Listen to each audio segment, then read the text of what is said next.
예수님께서는 우리의 허물과 죄로 죽었던 우리를 예수님께서 우리의 죄를 짊어지고 죽고 부활하심으로 말미암아 우리의 모든 죄를 도말하시고 이제는 우리가 율법에서 그 정죄함에서 구원을 받아 이제는 우리가 율법으로 지옥 갈 자가 아무도 없게 되었다. 그러면 이제는 우리가 무엇이 남았냐? 그러나 요한계시록 20장에는 우리가 이제 사람들이 이 마지막 때가 다 지나고 예수의 강림의 때가 지나고 천년 왕국이 지난 후에 이제 백보자 심판이 있다 그랬습니다. 백보자 심판.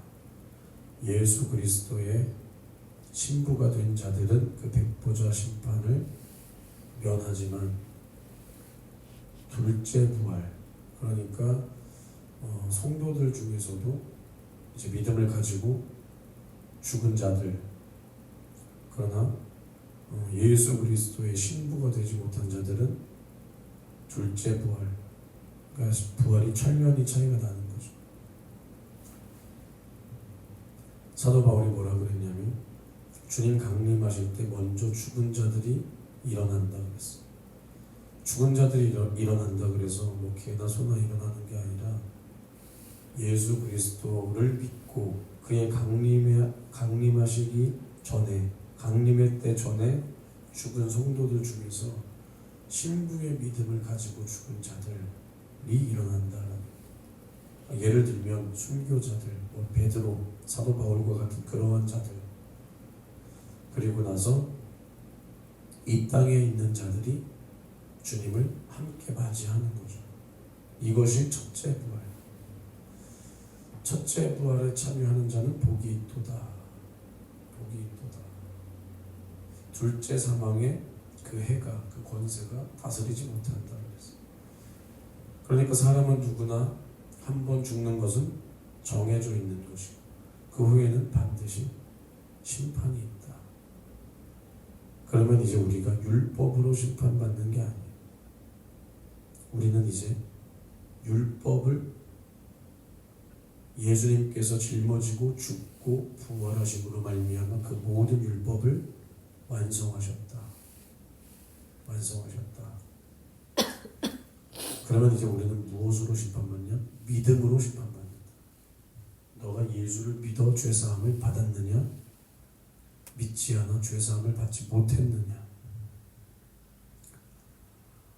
믿음의 심판이 우리를 기다리고 있다. 예수님께서 우리의 죄를 짊어지고 죽는 순간 마귀의 불법이 드러났다. 그러면 예수님이 죽지 않았으면 하나님이 마귀를 심판할 권세가 없냐? 그렇지 않다. 그러나 굳이 왜 마귀의 불법을 다시 드러내며 우리를 예수님께서 죽으셨냐?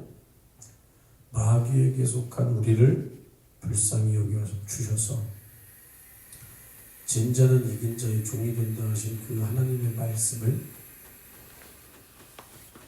하나님께서 다시 이루시고자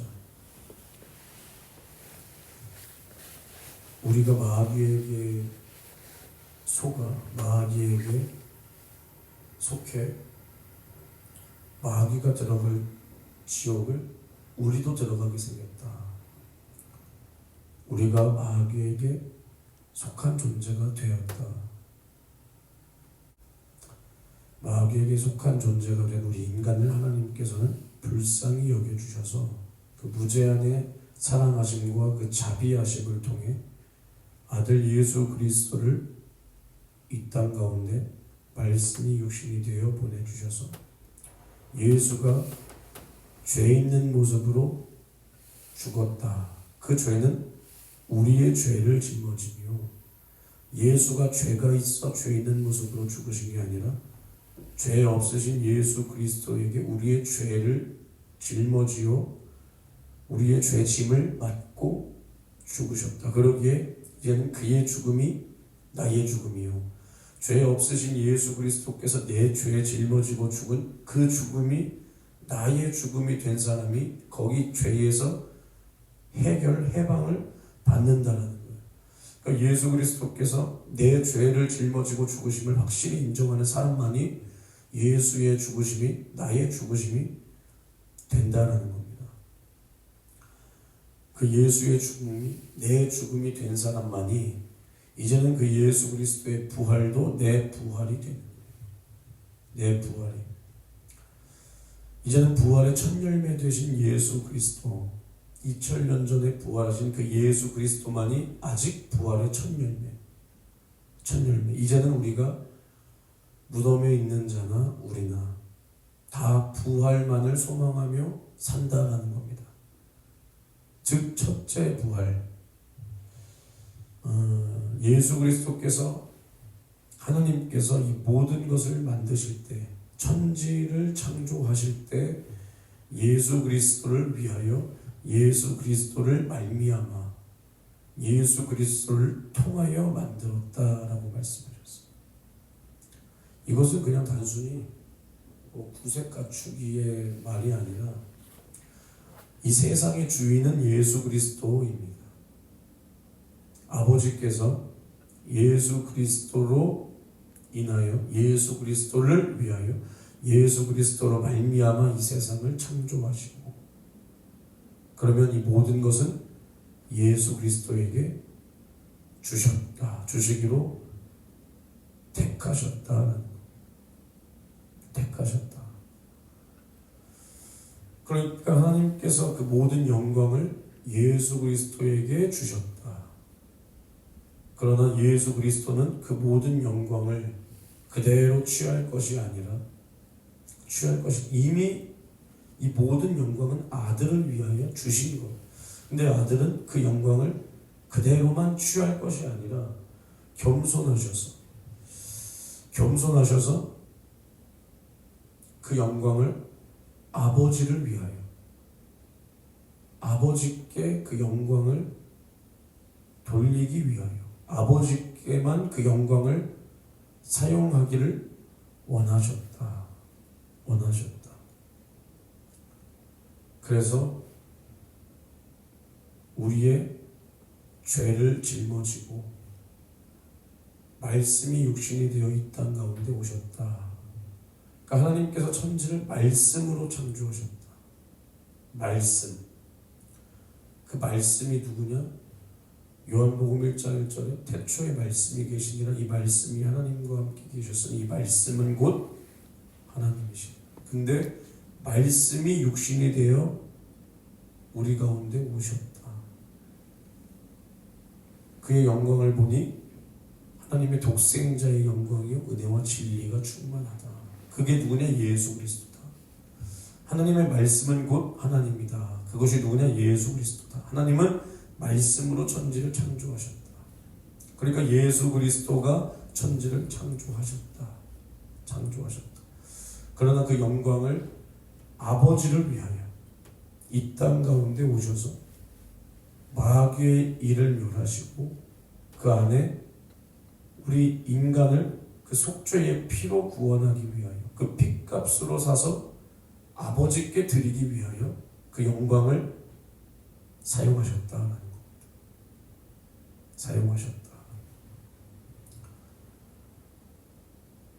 그래서 예수 그리스도께서 하나님과 우리 사이에 깨진 그 안식을 자신의 살과 피로 회복하셨다. 그것이 바로 인자는 안식일의 주인이다. 하나님과 우리 사이에 깨진 그 안식, 우리가 깬 안식이죠. 그것을 예수 그리스도께서 그 살과 피를 찢고 흘림으로 죽고 부활하심으로 말미암아 죄의 담을 허물고 우리로 하여금 하나님과 안식하게 하셨다. 그 영광을 아버지께로 창세전부터 받으신 그 영광을 자신을 위하여 쓰신 것이 아니라 아버지를 위하여 그 영광을 드리시기를 원하셨다. 그 안에서 가장 큰 은혜를 입은 자들이 누구요? 우리 인간이다. 이것이 아들이 아버지를 향한 그 사랑 가운데 우리가 은혜를 입은 겁니다.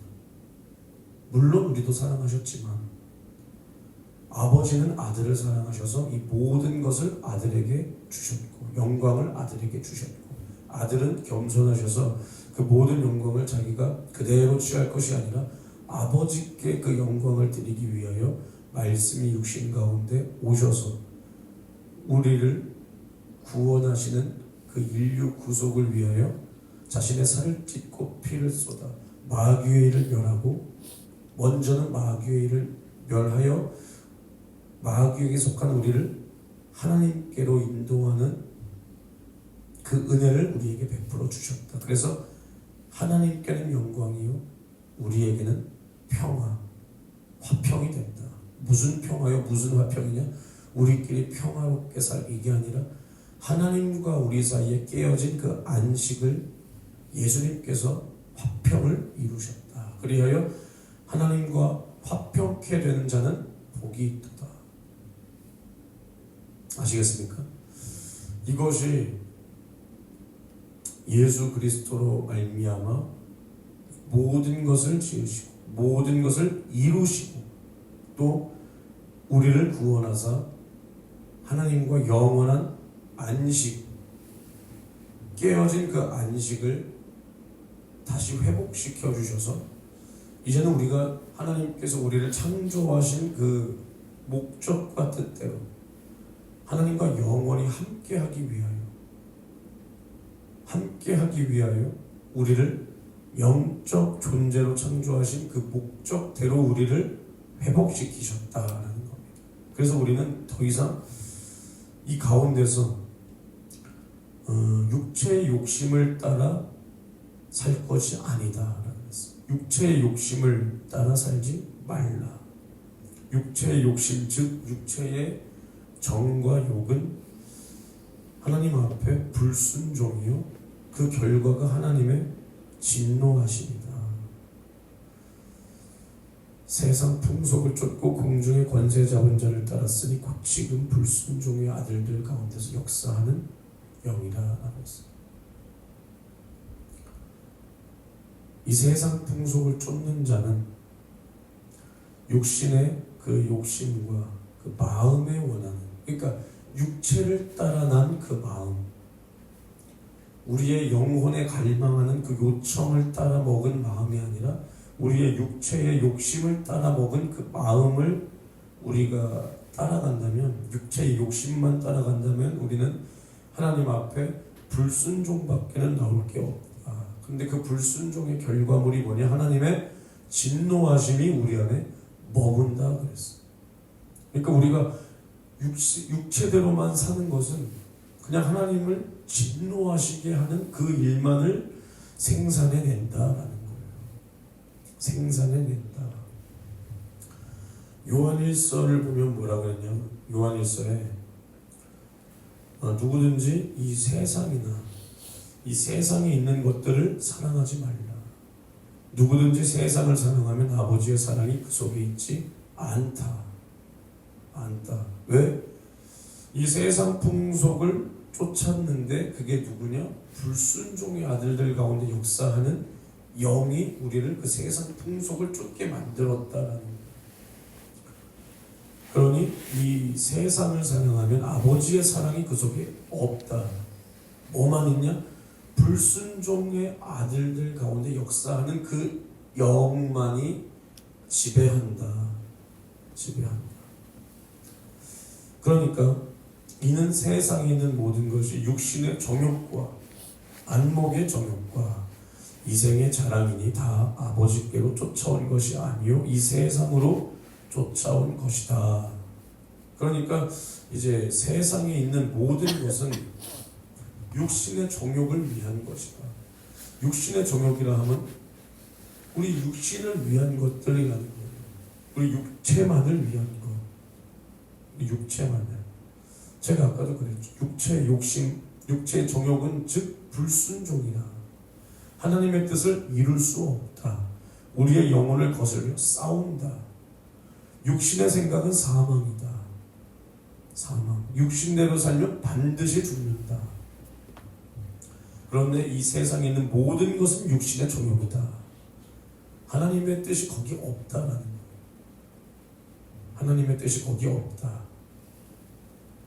그리고 안목의 정욕이다. 안목의 정욕이 뭐예요? 눈으로 보여지는 것들. 눈으로 보여지는 것들. 우리가 눈으로 보고 죄를 짓는 것들. 눈으로 보고 마음으로 죄를 짓고, 눈으로 보고 생각으로 죄를 짓는 것들.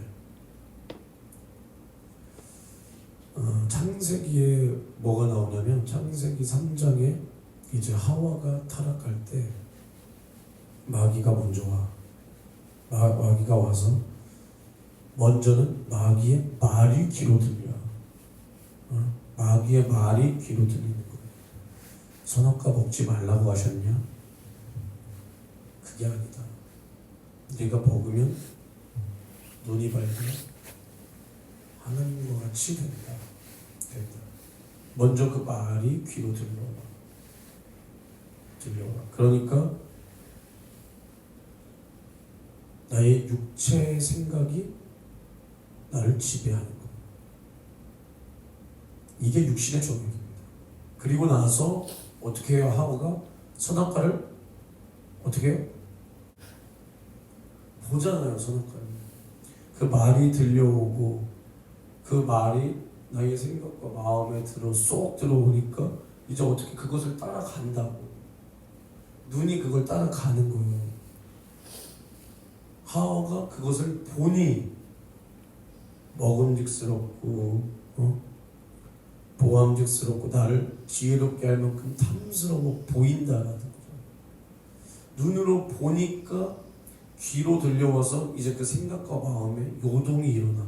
그리고 눈으로 보니까 그것을 먹는 거예요. 이게 안목의 정욕입니다. 안목의 정욕. 그리고 노아 시대 때도 마찬가지죠. 뭐라고 말하냐면 그때 그 시대에 이제 하나님의 아들들이 사람의 딸들의 그 아름다움을 보고 원하는 모든 자로 아내를 삼았다 그랬어요. 하나님의 아들들이 사람의 딸들의 그 아름다움을 어떻게 했다고? 보니까 눈으로 봤는데 그냥 눈으로 보는 게 잘못이라는 게 아니에요. 눈으로 보니까 어떤 생각이 들어? 그것을 취하고 싶은 생각이 드는 거예요. 근데 그것을 따라갔다는 거예요. 눈으로 이렇게 보는 게 잘못이라는 게 아니라 눈으로 보고 그것에 대한 생각의 결과를 냈다라는 거예요. 냈다. 그러니까 하나님께서 계속 말씀하시는 게 뭐냐면 육신의 생각은 사망이다. 사망. 근데 이 세상에 있는 모든 것이 육신의 정욕.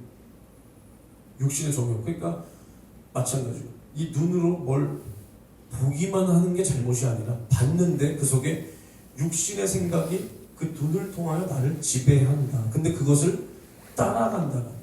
눈으로 보고 마음을 먹고 그것을 따라간다는 거예요. 따라갔다.